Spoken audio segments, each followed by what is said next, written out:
Hello there, ladies and gentlemen, and welcome once again to another episode of The Cider Drinker. Now, quite a while ago, I reviewed Budgens' own version of their, ciders. I think it was their vintage medium. Well, I've got their other cider to try tonight. It is Budgens' vintage dry variety. So, will this one be much different from the medium variety?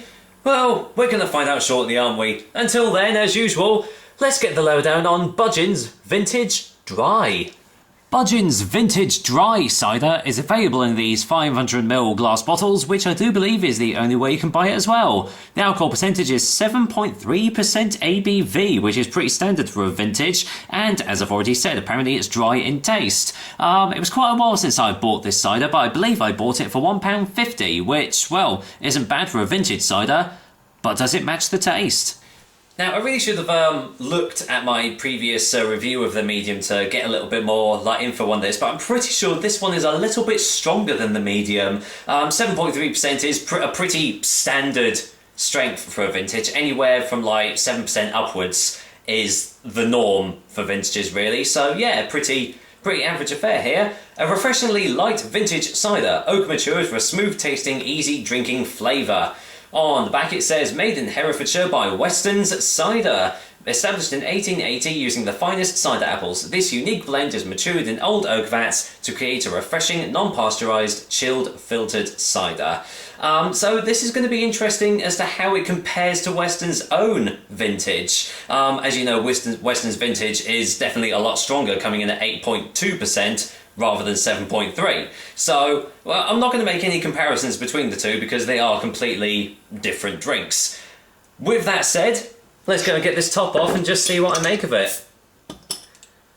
There we go. As you can see on the front of the bottle there, this is the 2013 vintage. And, well, as you know, vintages tend to change from year to year. So whereas this might have, certain tastes, next year's might be completely different. All depends on the apples, but let's go for a whiff test.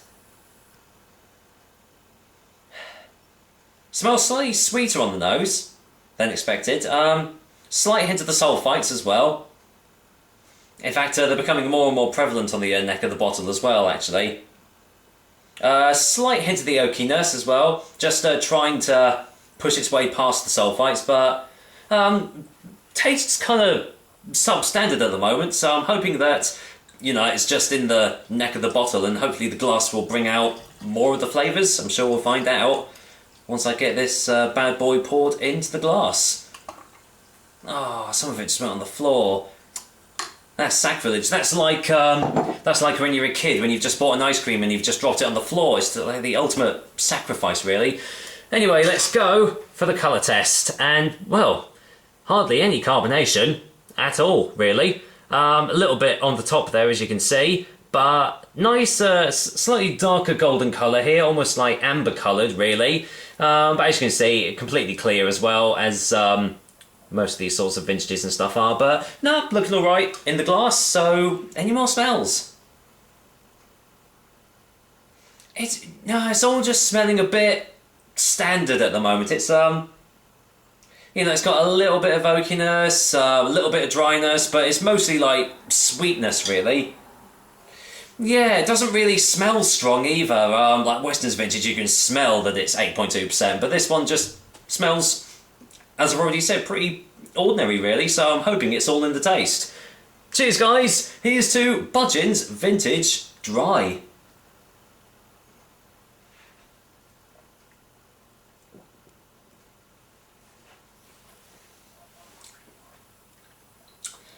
It's definitely dry.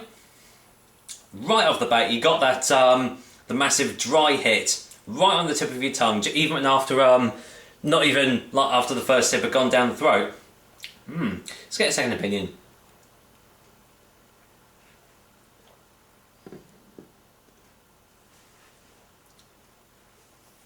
Yeah, really tannic, oaky.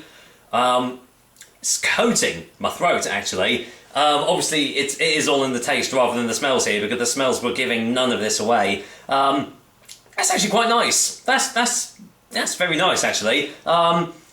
Lovely, not too dry. It's actually quite a juicy mouthfeel that I'm getting. It's not too dry that some vintages can be. But you've still got all those lovely tannic oaky notes that are just like coating all of your throat. And it doesn't taste... Well, yeah, it doesn't taste of 7.3% at all. This is actually very easy to drink. But it doesn't taste anything like the Weston's vintage. So to compare the two will be like comparing, you know, chalk and cheese, or, you know, two peas from the same pod. They might have come from a different place, but they'll probably be completely different. Yeah, let's get another one.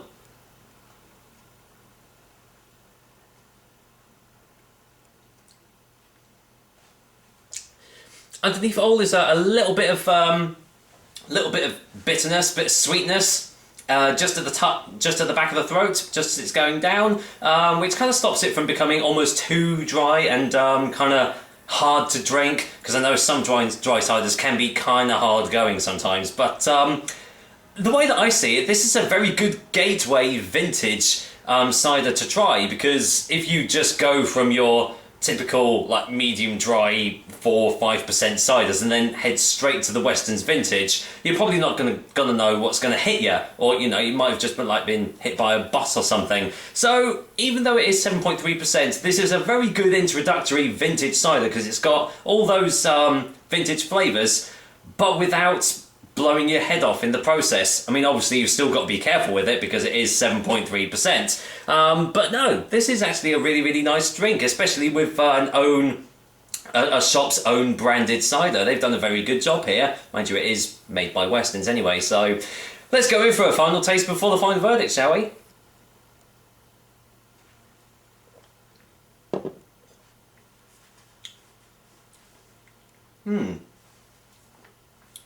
Yeah, really, really solid effort here. Lovely little drink. And for the price that I got it, as I said, I think I got it for £1.50. I'm going to have a look at my Budgens vintage medium, because that was exactly the same price. If it's different, I will put it right here. There you go. Obviously, if you can't see anything, obviously it's the same price, but if it's different, the price would have been right there. But yeah, lovely. If you have a Budgens near you and you see this, yeah, I definitely say give it a go. It's really, really, yeah, it does its job well, definitely. So, well, for a final verdict, Budgens Vintage Dry Cider is going to get a 7 out of 10. As I said, I can't remember what I gave the medium one. That's really bad of me. I should go and look back and see what I gave it. I'm pretty sure it was also a 7 out of 10, although I could be wrong. But either way, as I've said, a lovely little introductory vintage cider. Does all the things, you know, ticks all the right boxes. And yeah, if you like this, then maybe you can take the next step up and get a Thatcher's vintage or a Weston's vintage or any other vintage, basically. So yeah, there we go. Another episode of The Cider Drinker for you guys. Hope you liked it, and as usual, I will be back with another delicious and tasty cider soon. Do I need to say it anymore? I'm gonna go and finish this glass off, so well, until next time, take care guys. Until next time.